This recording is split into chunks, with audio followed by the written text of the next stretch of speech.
Hello and welcome back to Real Nice Debate and to WWE Crown Jewel 2024 out of 10. Instead of getting matches for the top men's and women's titles, WWE has decided to pit the title holders against each other to determine the first ever Crown Jewel champions in Meridia.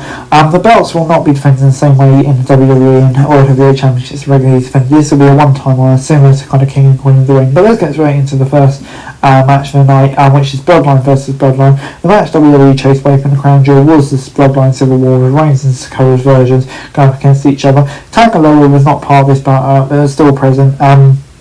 The crowd in Meridia went wild for the original Tribal Chief and the Usos. The show's intro and entrances took a combined 20 minutes, so it took a while to get underway. Jay and Tana started with their teams and took time taunting each other between moves. Jimmy got the first tag match, but the tag between the Usos in almost 18 months, but only scored a 2.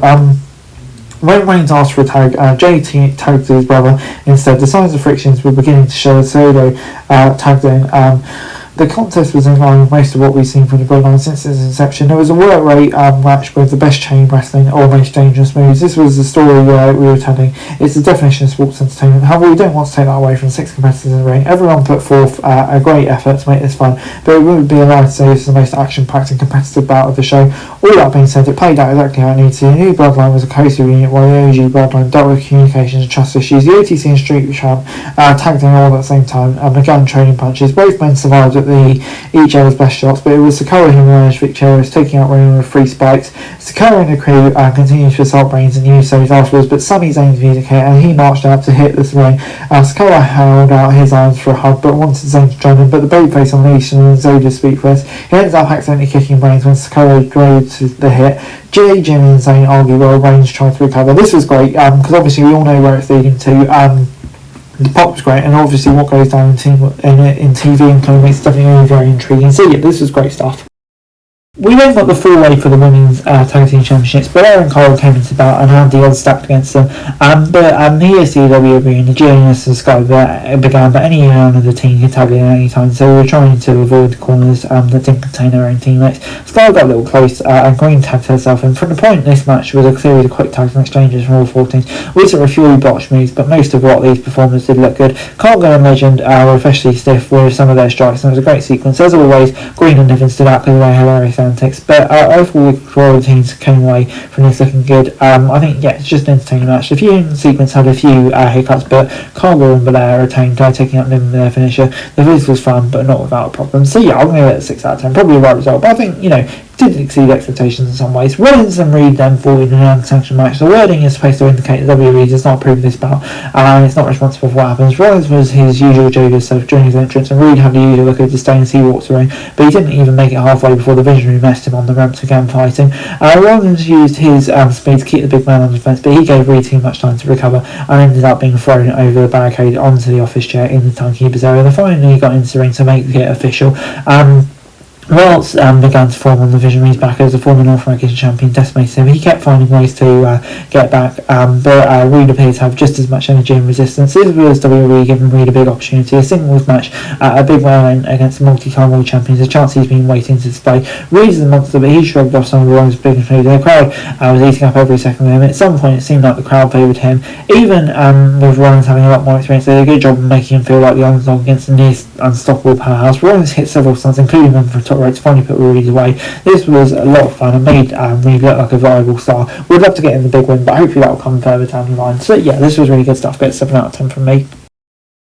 We then got the first of 2 Crown Jewel Championship matches as Liv Morgan and Nia Jax fought for the belt that will remain in Saudi Arabia. Morgan exploded out the gate with a dropkick as soon as the ref called for the bell. She tried to bring the fight to Jax, but found herself on the mat after a headbutt. This is booked as the usual until first monster match. Since both were on the heels, the crowd didn't seem to favour one or the other, but Morgan quickly gained favour by fighting from underneath. Tiffany Stratton's ran down with her briefcase, and Jax tried to tell her it wasn't the right time. Tiffany told her to leave, but she had a change of heart. Raquel Rodriguez tried to stop from cashing in and distraction of Jax to take out both women in her ringside. Dominic Mysterio tried to seize in the briefcase, so the ref wanted to remove. Rodriguez shoved Jax off the top rope. Morgan used the opportunity to get the win. Triple H presented a tier for Morgan with the belt. This is a decent match, kind of a bit overbooked, but that was expected. Probably the right way to go. Stratton cashing in on Jax would have been a great way to end it, but giving Morgan her moment made sense as well. So yeah, obviously we know that Stratton thing's coming as well. So yeah, this was good stuff. 7 out of 10. Next up on the show, we got Randy Orton taking on Kevin Owens. Owens seems to be allergic to keeping for himself, and months of coexisting with Orton and often working together. He ended up turning on the Vipers to set up this match. The prize fighter's original issue was with Rose, and Orton became secondary rival after Kay perceived him as choosing the American Nightmare over him. During the lead up to this, Owens was banned from base episodes of SmackDown, so he only got a field goal a few times. As Orton posed on the middle turnbuckle during his entrance, Owens attacked him from behind with a steel chair. The Viper fought back before he could be powerbombed onto the announce table and dropped KO onto it instead. The ref took a chair from Owens and ended up taking a stunner for his trouble. Owens fought back from the chair and Rides ran down to stop them. Commentator Michael Cole, official, waved off the match as they continued to fight and anyone tried to stop them. Viper delivered an RKO to Adam Pearce. So yeah, this was absolute chaos and they continued to fight. It was a fun way through it. The WWE didn't do this kind of thing that PLE too often, but I think it kind of worked here as well. Build up the story before we get the next match. So yeah, 7 out of 10. Before the US Championship was defended, in a triple threat match. The match came after Knight prevented Mello and Ali Low from setting them on a feud with a 7th match, so Aldis booked him to put the belt on the line against both of them as punishment. All 3 men started fighting as soon as the bell rang. Megastar was kicked out of the ring by both fans, leaving Hayes and Andrade to streak out. It was a fantastic display of different wrestling styles from 3 talented competitors. And yeah, I thought this was a really fun match. Triple threats can often feel like glorified singles match, but I think the way they kind of separated from each other worked really well here. And other than a few short moments, all 3 men were involved in most of the action, which made it feel like a fun contest. Knight retained by hitting his finisher. One notable moment, yeah, I thought it will work really well, so I'm going to give it 7 out of 10.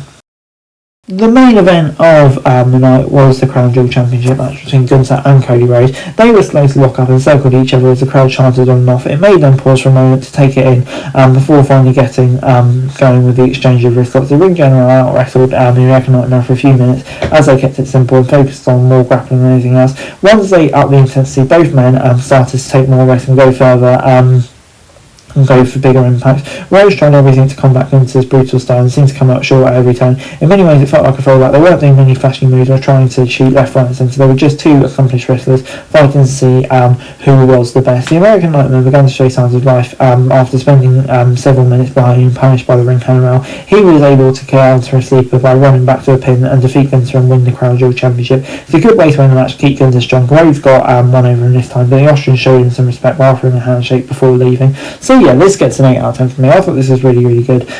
Big win for Rhodes, big fun for him, and a really fun match as well. So yeah, I'm going to give it an 8 out of 10. Overall, WWE Crown Jewel gets a 7 out of 10 from me. I thought, yeah, this was a really, really good show.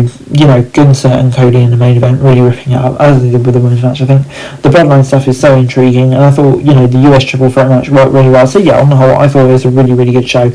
So yeah, get 7 out of 10 from me. For this video, thanks very much for watching. Remember to like, share, subscribe, follow us on our socials, link in the description below for daily wrestling news, meme and content. Subscribe to our other channels on screen right now, that'd be greatly appreciated. Thanks very much for watching. Peace out.